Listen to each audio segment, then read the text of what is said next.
Yes, hello. It's not Spooky Lake Month right now, but California is being haunted by the phantom of a long-lost lake that is slowly being brought back from the dead, and we gotta talk about it.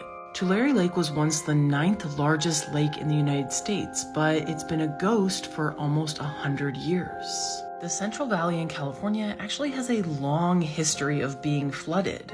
Until 600,000 years ago, the entire valley was filled with ancient Lake Corcoran, and Tulare Lake was a remnant of that prehistoric lake. The lake provided a vital source of food and water to the indigenous people who lived in this region for thousands of years. However, that completely changed when European colonizers arrived in the 19th century and began to divert the water for agricultural purposes. By the early 1900s, the construction of levees, canals, and other flood control methods were completely altering the hydrology of this area. However, the death warrant for Tulare Lake was signed by J.G. Boswell, a cotton planter from Georgia who bought 150,000 acres here. He proceeded to completely drain the lake, and his company is still one of the largest producers of cotton in the United States today.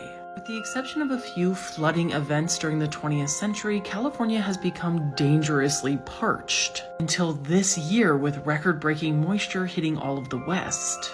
As a result, Lake Tulare has been resurrected, and there's already 30 square miles covered with water, but that could reach up to 200 square miles in the next few months. Just remember that this is the topography of California, and all of those surrounding mountains are chock full of snow right now. Everything is about to melt, and scientists are predicting catastrophic flooding.